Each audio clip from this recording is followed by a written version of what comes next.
Every day on There's No Taste Like Home, Chef Gino D'Acampo will take 3 family cooks and the recipes that have been passed down through their families from generation to generation, out of the home and into a professional kitchen. Everybody, let's get cooking! Together they'll serve up their treasured dishes to paying customers, and the winning dish, judged by Gino, will be added to the restaurant's menu for a month. This is just beautiful.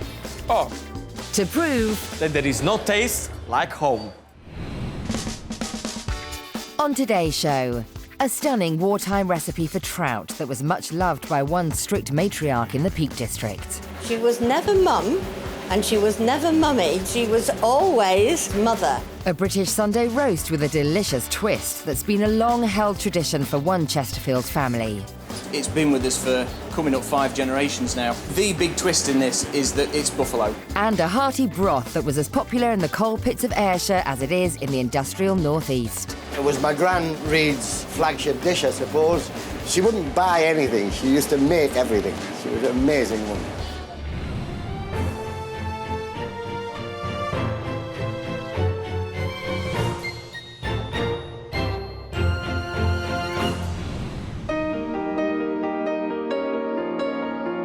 I'm Gino D'Acampo and this is There's No Taste Like Home, where today I'm in Chesterfield in Derbyshire. Over 360 million years ago, the Peak District was a tropical sea. Now it's famous for the beautiful countryside, sheep and cattle farming. Today this area is known for its fantastic produce, local spring water and of course the magnificent Beckwell tart. So no pressure on my 3 home cooks then. In a matter of hours, this restaurant is going to be filled with paying diners, all expecting a good home-cooked meal. But will today's 3 cooks be able to deliver in a professional kitchen? Will they be able to prove that there is no taste like home? Well, let's go inside, meet them and find out. Let's meet today's cooks. Anne Wall is making Grandma Elizabeth's Derbyshire trout in cream. Richard Gill is making Great-Grandma Jessie's Sunday roast. And Malcolm Burnham is making Gran Reed's Ayrshire chicken broth. Well, guys, welcome to a professional kitchen. What I want you to do today, start the preparation because very soon lunchtime is going to come and there's going to be a lot of people coming today to taste your food and pay for your food. So make sure the preparation is done properly. Let's get cooking. Okay. Okay? Everybody in position. Come on. Let's find out how our first cook makes her dish at home. Anne Wall is a 70-year-old retired teacher who lives in Matlock with her husband Keith. She's cooking her Grandma Elizabeth's Derbyshire trout in cream, served with new potatoes and asparagus. I enjoy home cooking because my mother used to teach us how to cook at home, and this is one of her favourite dishes, and one of mine too. Remove the head from the trout. So this is a technique that my mother taught me, how to clean a fish. If it's got still some blood in there, then you can actually sprinkle it with salt, and then that makes it easier to remove any debris that's lying inside the fish. My father used to go round to the pub and he would often come home with trout that he had swapped for vegetable produce that his father used to grow. The next thing we do is butter the dish. Once it's buttered, you place the fish in the dish on the base. And you lay the fish so that they are separated. Then sprinkle on the herbs over the fish. When I've done that, then I strain the lemon juice over the fish just to make sure that there's no pips left in it. Add just a drop of water just to give it enough steam to keep the fish cooking. We then cover the fish with tin foil. When the foil is on, then you take it and put it in the oven at 190 for 15 minutes. Whilst the fish is cooking, I take 500 grams of new potatoes and put them in a pan of boiling water. I take 400 grams of asparagus, then I place them in a pan of boiling water and then leave them to cook for about 5 minutes. The breadcrumbs are used to make a nice crisp topping on top of the fish so that it gives a different texture to it to what you would normally have with trout. Place the cream into a saucepan. Next, I put the cream onto heat. You use single cream because this gives it a richer flavour than if you had used milk. Now I am going to pour the cream over the trout. Sprinkle the breadcrumbs over the fish, and then you put the melted butter on top of this. The butter encourages the breadcrumbs to go crisp. Trout then goes underneath the grill for 5 minutes. We are now ready to serve the dish. That's Anne's Grandma Elizabeth's Derbyshire trout in cream, served with new potatoes and asparagus. A fabulous fish dish with humble origins. So Anne, tell me everything about this dish. I want to know the story. Where did it all start? The dish came from my Grandma Elizabeth in the 1890s. My mother taught me that Grandma Elizabeth was very strict and taught her how to do things and to be very self-sufficient. Therefore, when my grandma died, my mother, at 15, when she had to take over looking after the family, she was capable of doing so. She was never mum, and she was never mummy. She was always mother, and she tried to instill in the family that we must learn how to cook and how to keep house up to her standards. When Mother was teaching us how to cook, she always used to leave us to it. She didn't stand over us, tell us exactly what to do. And because we helped her in the kitchen, then we knew how to do these things because we'd watched her.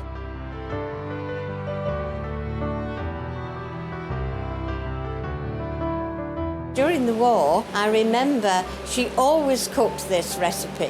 People were always bringing a trout for you as payment for something that you'd done. Because my grandfather Bert had a garden which was almost, say, 2 acres, and he literally grew everything from potatoes to asparagus, and it was here that, of course, we got our vegetables from. And in Derbyshire, nobody knew what asparagus was. Even my school friends didn't. So how old were you when you first learned the recipe? It's always been in my life, but I would say that I would probably cook it when I was about 10 years old. Because we'd seen her do it in the past, we were expected to get on and do it ourselves. And if things went wrong, she just used to say, right, well, sort it out. If you didn't sort it out, you didn't get any meal that day because there was nothing there. What would it mean to you to win today's competition and have this beautiful dish on a restaurant menu? I would be absolutely amazed and astounded that this has actually happened to me. And it's great. Anne makes a start by squeezing lemons and chopping parsley, ready to sprinkle over her trout. She's relishing the chance to bring her family recipe to a restaurant full of diners. I'm looking forward to being able to produce something that somebody else will appreciate. We are off to a brilliant start, a delicious recipe with plenty of history behind. But you know what? Don't go anywhere. Don't move on muscles, because we're going to be right back with 2 more recipes to come. Coming up, a Sunday roast that's been feeding hungry farm labourers for over 120 years. All the workers have come into the kitchen. They've all got to be fed. They've all got massive plates full of food before they go out and do the afternoon's work. A chicken broth that helped fill up impoverished miners. The work then was very, very low paid. I mean, my grandfather worked in a pit, so my grandmother, she'd make food from nothing. And our 3 home cooks struggle with service in a professional kitchen. If the customers have to wait, they have to wait. Welcome back to There's No Taste Like Home. Well, today I'm in Derbyshire, where I put 3 local cooks right here in a professional kitchen. So we met our first cook, 2 more to come to complete today's menu. Let's see who's gonna be next. Richard Gill is a 31-year-old farmer from Chesterfield. He lives with his partner Cheryl, daughter Bethany, sons James and Dylan, mother Jenny, and his father Richard. He's cooking great-grandma Jessie's Sunday roast, served with roast vegetables, Savoy cabbage and a swede and carrot mash. Traditionally, great-grandma Jessie would have used a cut of beef. I've added this extra little twist on with the buffalo just because we've got a herd of about 600 buffalo at present. It's a very rich, very sweet meat and it goes great on the Sunday roast. First thing I'm going to do is to rub the mustard powder around the buffalo rib into the fat, slice the garlic, chop the thyme up into little sprigs, make some little insertions around the fat to put a slice of garlic in and a little sprig of thyme all the way around the rib. I've got 1 red onion here which we'd usually say would do about 4 people. I'm going to use half of this as a bed for the rib of buffalo and the other half will be thrown in for the roasties. And it can go in the oven at 200 degrees for the first 30 minutes. After 30 minutes, I turn the oven down to 180 and continue to roast the meat for a further hour, basting it regularly with the juice that comes out of the rib. The first thing I'm doing now the rib's in is getting the roast potatoes ready. I'm just going to add a little bit of olive oil onto the potatoes, toss them around in it just to give them a real nice crisp finish. The roast potatoes are going to go in now for the rest of the rib roasting time, about 3/4 of an hour. Okay, the next thing is preparing the butternut squash. This is my favourite roasted vegetable as well. These are fantastic. Next one's the parsnips. The next thing's the other half of the onion. Next vegetable's the carrots to go into the roasting tray. It's now time to take the joint out, let it sit for probably 20-25 minutes. Richard turns the oven up to 200 degrees and puts the roast vegetables in to cook for about 45 minutes. For the mash, I peel and dice 1 swede and also peel and dice half a kilo of carrots. And I put the swede and the carrots on the hob to start boiling. I pull the leaves off the stalk of the Savoy cabbage. The leaves are then sliced and diced, ready to go in the pan. The Savoy cabbage is sautéed in butter, garlic and pepper. I'm just going to heat this gravy up whilst it's on the top of the oven, just to help me thicken the stock up and to release the gooey bits off the bottom of the pan. This is thickening up really well.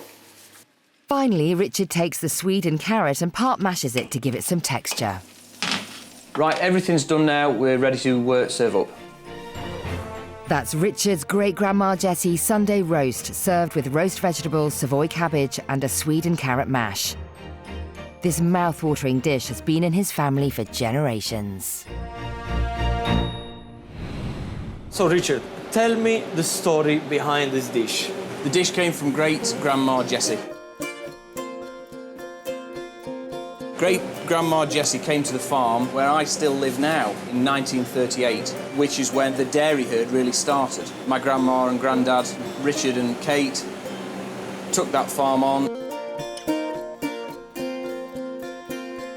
So why have you chosen this particular dish to bring it to the restaurant today?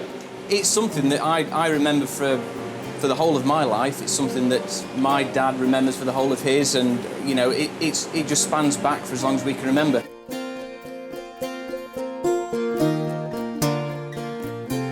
What memory have you got about when you were a little boy and learned the dish for the first time? The memories from being a kid was hustle and bustle in Grandma's house. Everybody mucking in and getting all the peeling done and all the cooking, and being very little, I remember going into Grandma's garden and stealing peas and carrots out of the vegetable patch. And there's a lot of nostalgia with the meal.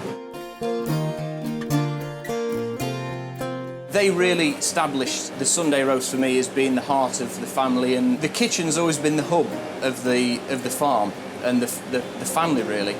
All the workers have come into the kitchen, they've all got to be fed, They've all got massive plates full of food before they go out and do the afternoon's work. Our version of a dinner bell, which was the carving knife being sharpened on the sharpening stone. That was literally the ribs out of the oven, the knife's been sharpened, let's go and get sat down ready. The recipe, it is a Sunday roast. It's been with us for coming up 5 generations now. My grandma introduced the carrot and swede mash. Mum brought in the butternut squash, which I think is a fantastic addition. And then obviously I've tampered with the recipe a bit, putting the buffalo in, but it's a variation on the same theme, which is still the grand old Sunday roast. Now, tell me, what would it mean to you to win today's competition and have your family dish on a professional restaurant? It would be very nostalgic for Dad and Mum to see this dish, to be able to go to a restaurant and buy it, and you know, just a big thank you for my grandparents for passing this on. So yeah, it'd be fantastic. Richard starts to prepare the buffalo and begins by rubbing mustard into the ribs. His greatest fear is the challenge of cooking it to perfection. I'm very nervous about this meal, in particularly about the rib. I've only got one of them. It's for everybody. If I mess this up, the whole meal's shot at, so I've got to get this right. Today, our home cooks are under pressure to make their family recipes for the first time in a professional kitchen. It's going to be a tough decision for Gino, as all 3 are determined that their dish will win the coveted place on this restaurant's menu for a month. Earlier, we met Anne Wall, who's making Grandma Elizabeth's Derbyshire trout in cream, and Richard Gill, who's making Great-Grandma Jessie's Sunday roast. Yet another yummy home-cooked dish with a fantastic story behind. Now it's time to meet our final cook. Malcolm Burnham is a 49-year-old butcher. He lives in Buxton with his wife Joanne. His dish originally comes from the coal mining communities of Scotland, Gran Reed's Ayrshire chicken broth, served with a creamy mash. This dish is my grand's dish. And what she would do is exactly what I've done. She'd roast the chicken, she'd have a dinner from it, feed probably 8 people, but that would leave the bit that we need for this dish, which is the carcass of the chicken.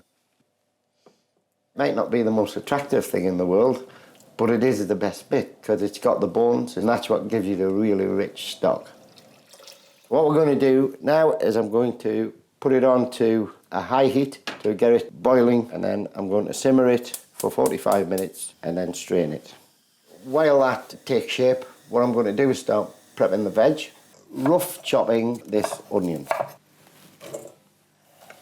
So we've got some nice fresh leeks here. I'm going to slice these into 1 centimetre slices. So the next thing is I'm going to dice these fine fresh carrots. Finally, we're going to do the fresh swede. It's a big part of the flavour in this broth is that you want all of these lovely fresh vegetable tastes. What we're going to do now, I'm going to strain the stock from the chicken meat. I'm going to bring the stock back up to the boil, and then I'm going to add to that my rice and my onions. And then I'm going to reduce the heat to a medium heat and let it simmer for a further 15 minutes. So what I'm going to do now is I'm going to add the rest of the vegetables. Eventually that's going to reduce down into a really nice broth and let that cook away. What is amazing though, what you'll see, is the amount of meat that you've actually left on the carcass. If you think in general, this is what we'll throw away when we throw a chicken carcass away. So now we get to the final bit now where I'm going to add the chicken in. The smell from this is unbelievable. I'm back 1972. So that's now going to cook for 30 minutes. So whilst this simmers, I mash the potatoes, adding cream and milk. If I was to get this recipe onto the restaurant menu, it would almost be like a fitting tribute to one of the finest, or 2 of the finest ladies who walk this earth. And that's my mother and my grandmother. We're now ready to serve. That's Malcolm's Gran Reed's Ayrshire chicken broth, served with a creamy mash. Gino is keen to trace the roots of this fine Highland dish. So Mark, why have you brought me this particular recipe today? This recipe is very dear to me. It's something that I was brought up on, really. It goes back to when I used to spend most of my childhood with my gran in Scotland. My grandmother's name was Jane. She was a very, very proud woman, very practical. She'd make food from nothing, which is really the basis of this dish. The majority of the work then was very, very low paid. I mean, my grandfather worked in a pit, probably 60 hours a week for very little money. And what memory have you got with your grandmother when you were a little boy? I used to go there on the first day of the 6 weeks holiday, and I would spend all 6 weeks. And from about the age of 9, my gran would have me in the kitchen with her. She used to make her own marmalade. She wouldn't buy anything. She used to make everything. She was an amazing woman. It was my Gran Reed's flagship dish, I suppose. She used to let me chop the vegetables, and that was probably how I learned to do it. So I have to really put these basic skills that I learned at an early age down to my Gran Reed. She was my inspiration. So whenever she was around, my life was very easy. So Mark, tell me the first memory that you have when you first actually tasted this dish. This was my equivalent to being weaned off sort of baby food and things like this. So it's probably one of the first things I ever ate. I wish she'd put more chicken in it and I might have been a bit taller.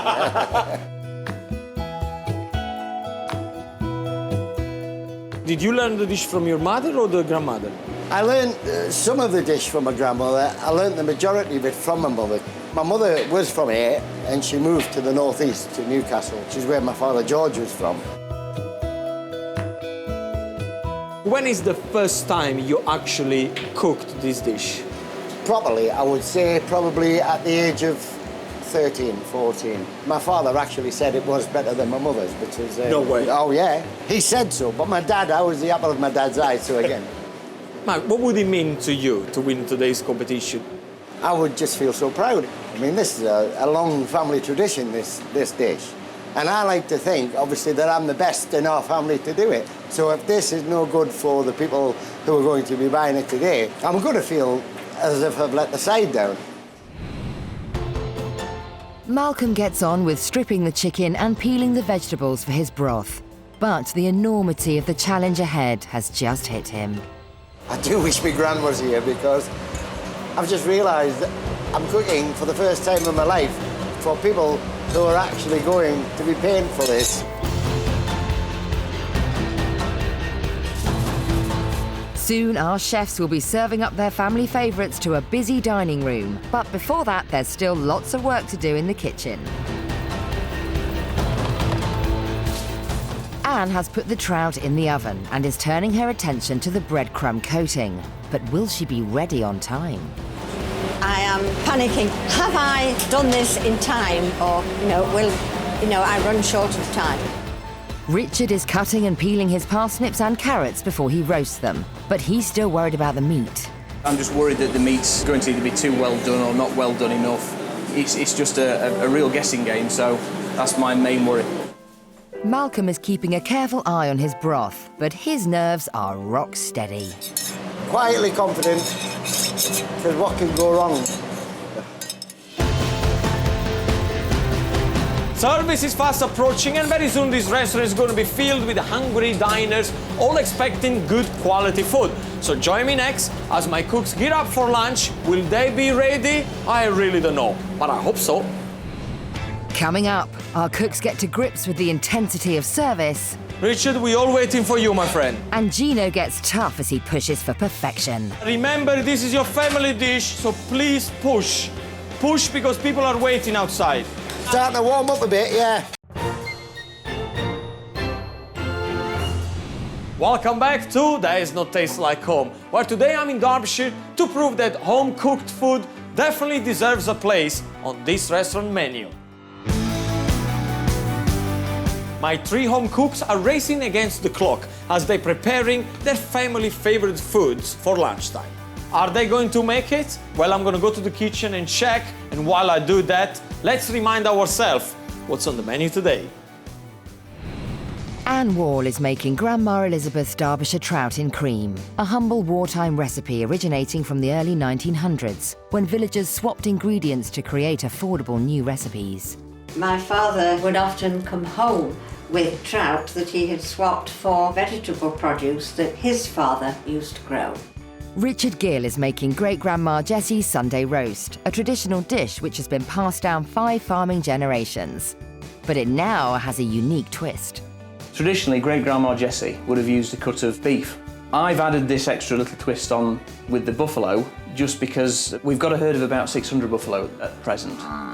And Malcolm Burnham is making Gran Reed's Ayrshire chicken broth, a hearty recipe that the Scottish coal miners ate in the poverty-stricken 1930s.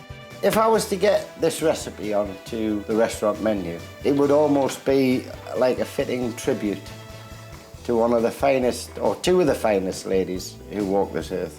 And that's my mother and my grandmother. Whilst the restaurant staff do their final checks in the dining room, the diners are enjoying a drink in the bar. Soon they will be seated for lunch.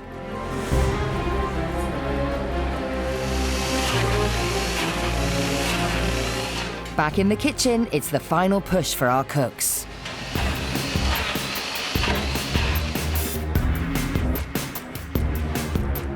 With her first trout under the grill, the daunting task of service is continuing to worry Anne.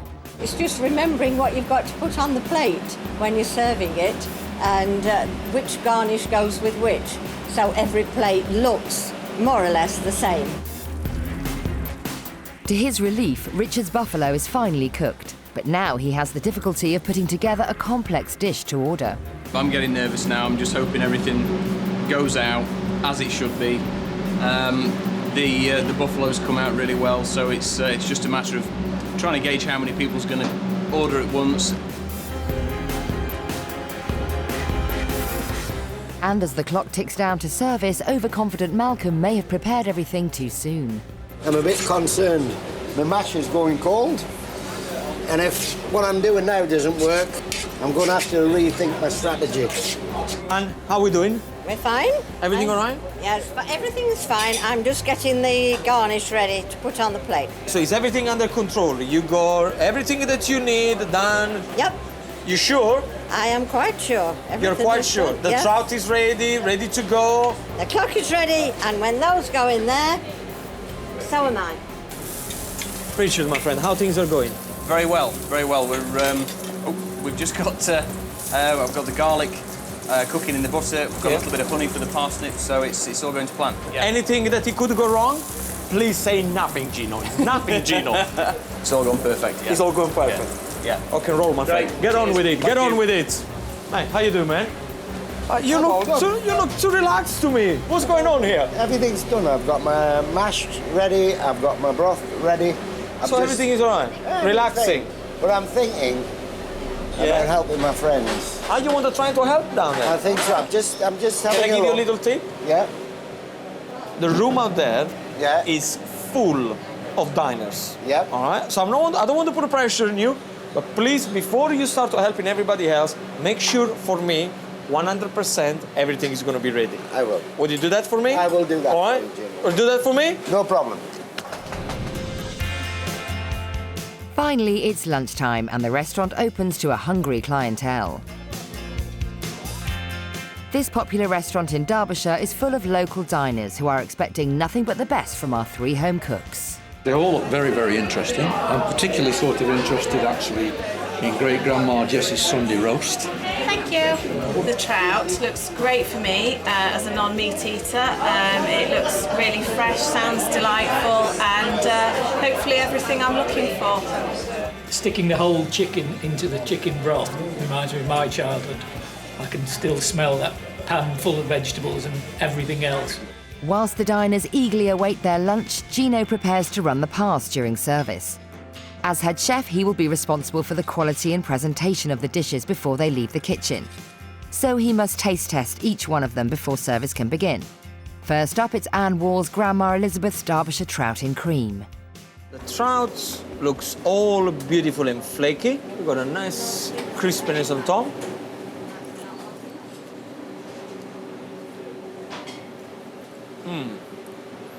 You really get the creaminess come out of it. I like the toasted breadcrumbs, so it gives a nice texture. And I have to say, I didn't think at the beginning that I would have liked the creamy texture, but I do like them. Overall, this dish is a beautiful, clean,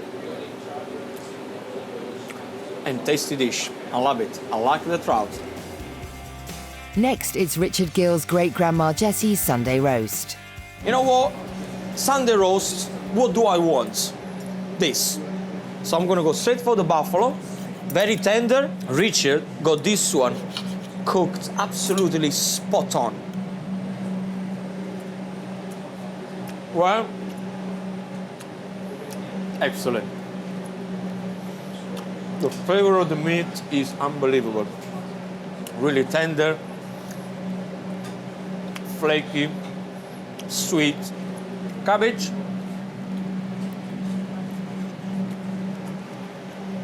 A bit of butter, a bit of garlic. Well, Richard's been very clever with this. The garlic is not overcooked. This is a good dish. And finally, it's Malcolm Burnham's Gran Reed's Ayrshire chicken broth.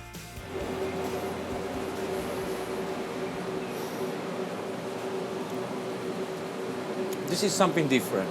Now, let me tell you that I've never tried a dish like this before. I was definitely not expecting this kind of texture coming through. I was definitely not expecting this kind of flavors coming through. Honestly, it probably doesn't look that appealing.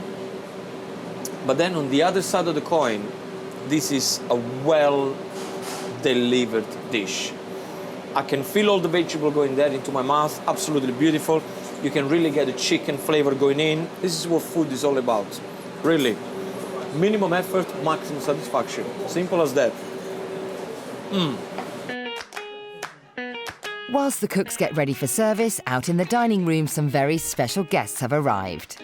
Abby, how are you? Hello. Are you okay? Yes, thank you. Good. Are you? Very good, thank you. Very good. Now, I've been working with your dad, Yeah. Mac. Why are you not cooking the dish? Because Mac told me that you never tried to cook the dish. No. Why is that? I don't know. I'm not a very good cook. Really. I try, but I can't cook very well. Don't you? Yeah. It's not that difficult. I've He'll been have to there with teach your me. dad all the... Well, me personally, he's going to have to teach He'll you. teach me. You're going to have to Yeah, learn the dish. I I'll tell you will. something, because once you learn the dish, it's absolutely, it's cook. very, very good. Well, you have a good lunch. Make sure you try other dishes as well. Yeah. All right? And I'll see you later. See you later. Thank you. Mwah. Ciao, Bella. Richard, how are you? Hello. Are you okay? What a pleasure to meet you. What a pleasure to meet you. Now, tell me, who do you think is a better cook, your mum or Richard? Mum. Your mum? Yeah, yeah. No comparison. But Richard downstairs has been sweating all morning for you. Yeah. Oh no, my mum's a super cook. Some of these old recipes, things that you've probably never heard about, rice puddings, summer puddings, all these old recipes, they're all delicious. And actually, they're coming back into the restaurant. Right? Yeah, they're definitely coming back to fashion. And your son Richard is doing a fantastic job. Is he a good listener? He doesn't listen to me now. Okay. Would he listen to me? Oh, I think so. Are you going to order the buffalo or are you going to try something else? The buffalo is very good. It's very good. It's very good. But also the other dishes are excellent. So you can make the choice. Thank you very Okay? much. What a pleasure to meet you. And I'll see you later on. Guys, enjoy your lunch. Ciao.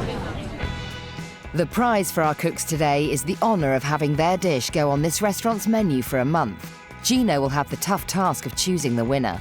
His decision will look at three main criteria: cost of ingredients, preparation time in the kitchen, and the reaction of the diners. Guys, service is going to start in about 2 minutes. Okay? So it's very important, whenever I shout the order of your dish, you're going to have to reply back loudly. I need to know that you got my order. Yes, Gino, or yes, chef, whatever you wanted to do it. I'm here now to make sure that your family dish is going to be served to perfection. Are we understanding each other? Yes, chef. Everybody back in position. We start service right now. Come on, guys.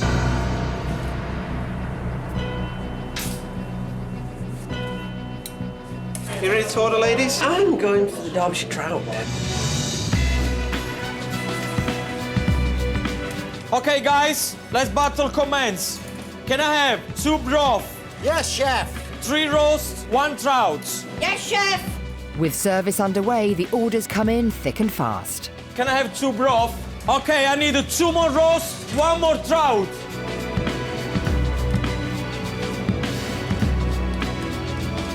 That's not the way to do it. Have you put oil in there? Okay, oil is in there. Stuff it. Tap it down properly. Okay. Come on, guys. Come on. Push, push. Okay, I need 2 more roast, 1 more broth. Start to warm up a bit, yeah. Come on, oh, there's too much mucking around with this mashed potato. Put it down there. Lower heat. Okay, get yourself a bigger wooden spoon instead of a little tablespoon. And let's warm up the mash. Is this hot? It's actually done, that's hot. Okay. And? Yeah? Is it me or is it burning on top of the trouts? The grill has got lowered down. It Or was by higher itself? up. Yeah, I didn't touch it. Richard, Yeah? you need to be seriously quicker. Okay. If the customers have to wait, they have to wait. But Gino isn't prepared to keep the diners waiting, so he pushes his cooks even harder. Richard, I need you. How long for the roast? 4 minutes. 4 minutes. Yeah. You told me it was 2 minutes to prepare a dish. Per dish. Per dish. I've got the first So if I 3 ask you ready. 5 dish, I can Yeah. go to have a break and come back. No, I don't think so. Richard, after that, I need 3 more roasts. See, the problem that we got at the moment to prepare Richard's dish, as I thought, too many components, it takes longer than it was expected. It's no worse than my dad shouting orders at me on the farm. And can I have my trout? Yes? Fantastic. Richard, we're all waiting for you, my friend. But remember, this is your family dish, so please push. Push because people are waiting outside. Beautiful, man. Absolutely beautiful. 2 more roasts, yeah? Yes, chef. Despite the stress in the kitchen, Gino is finally happy with the first set of dishes. But what will the diners think? It looks lovely. It doesn't look like a chicken broth I've had before either, so it looks delicious. Can't wait to taste it. My first impression of the dish looks lovely. Wanting to try the buffalo. Never tried it. Nice presentation. Crispy crumbs on it. I'm looking forward to it. Back in the kitchen, the pressure on Richard increases. You got another 9 roasts after this 3 plus 2 plus 9. Yes, chef. Okay, can I have 8 broth in total? Can I have 5 trouts? 5 trout. Where is my broth? How long for the roast? 5 minutes. For 2 roasts? 3 minutes. And the big orders just keep getting bigger. Okay, I need 9 trouts. Soon there's a backlog in the kitchen.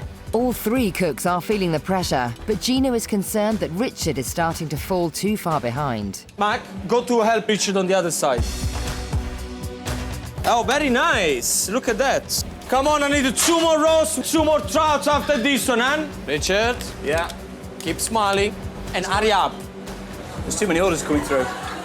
They want another 11 out there, and I didn't expect this level of ordering. Where are my 3 trouts? 4 broth. Yeah, brilliant.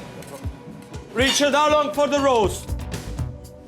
We're going for table number 34, yeah? Service! Despite the chaos in the kitchen, in the restaurant, all seems to be going well. Very soon I'm gonna have to make the decision of which one of today's dishes is gonna be on this restaurant for 1 month. Coming up. So today's winner of There's No Taste Like Home is...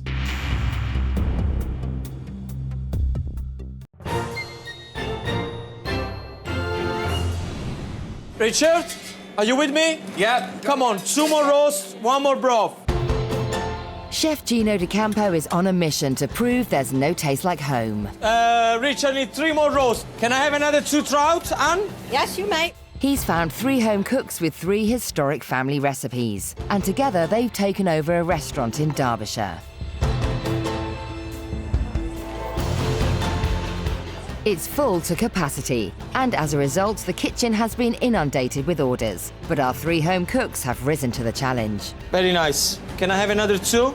Okay, I need 2 more roasts, 1 more broth. Yes, chef. It's pretty much what I expected, only hotter. It's boiling in here. The cooks are finally keeping up, and the diners are more than happy. I ordered a trout and it was delicious, as you can see from my plate. I've not tasted buffalo before, but it was lovely. Lovely and tender. We have every bit anyway. So I was satisfied with it, definitely. I loved the chicken broth, although it could have just been slightly warmer for me. But very well done, chunky vegetables, cooks perfectly.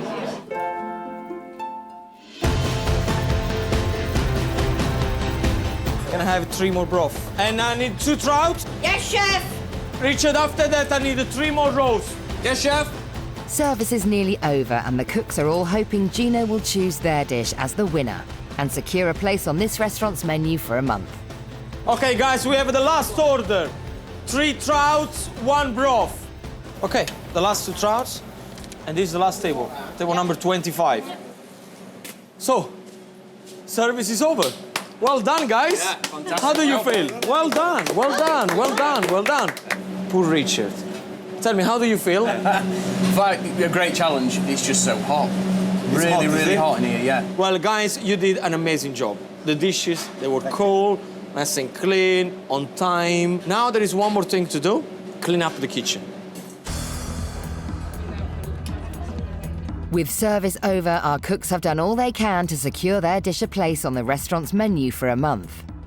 It's now up to the diners, manager Alistair and head chef Tom to help Gino make his difficult decision. Sunday roast was really delicious. It's really moist and juicy and tender meat. I had the trout, it was absolutely delicious. It was really moist, the meat just fell off the bone and it was very tasty. I had the chicken broth, it was delicious. Very much like something my grandma would have cooked. Well, the diners seem satisfied, but which dish will Gino pick? Will it be Anne Wall's Grandma Elizabeth's Derbyshire trout in cream? What would it mean to you to win today's competition and have this beautiful dish on a restaurant menu? I would be absolutely amazed and astounded that this has actually happened to me. And it's great. Or Richard Gill's Great Grandma Jessie's Sunday roast. It would be very nostalgic for Dad and Mum to see this dish, to be able to go to a restaurant and buy it, and just a big thank you for my grandparents for passing this on. So yeah, it'd be fantastic. Or will it be Malcolm Burnham's Grand Reed's Ayrshire chicken broth? I mean, this is a long family tradition, this dish. And I like to think, obviously, that I'm the best in our family to do it. So if this is no good for the people who are going to be buying it today, I'm going to feel as if I've let the side down.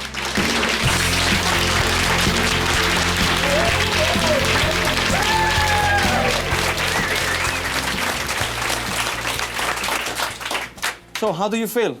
Exhilarated. Exhilarated? Hot. Yeah? Hot? Very hot. Is this something that you want to do it again? Maybe. Maybe. Richard? I'm going to stick to chasing buffalo. Okay.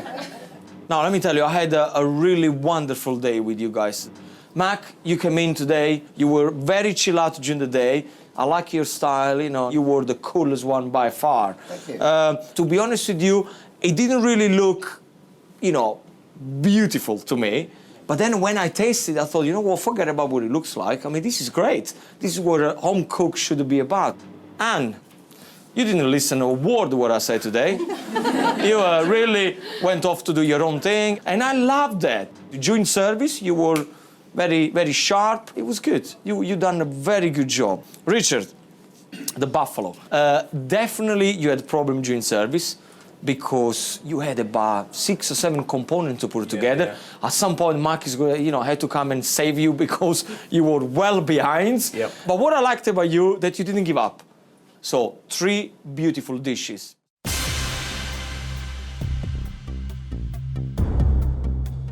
I got 3 winners here. You managed to cook in a professional kitchen. What would you want more? So today's winner of There's No Taste Like Home is...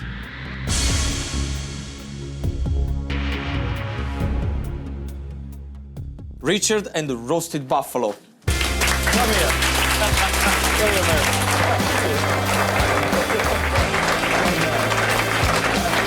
Well done, my friend.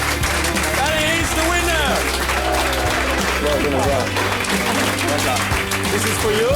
This is for you. Thank you. Winning today is fantastic. It's a great accolade.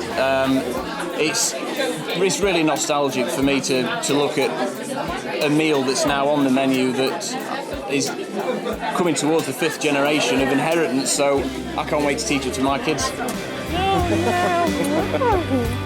Having gone through a service, I'll never look at a chef the same way again. I always thought it was an easy job if you knew what you're doing, but there's so many things to think of. You're juggling 50 balls in the air at any time. Really, my hat's off to them. Cheers! I'm certain that my mother would have been proud of what I have achieved today, and the rest of the family certainly are. What an amazing day that we had, and of course congratulations to Richard and the roasted buffalo. I thought it was absolutely excellent. Buffalo cooked to the perfection, the vegetables were amazing, the potato were beautiful and crispy, just the way I like it. Now don't forget to join me next time as I continue my journey across the UK to find more home cooks and prove once again that there's no taste like home.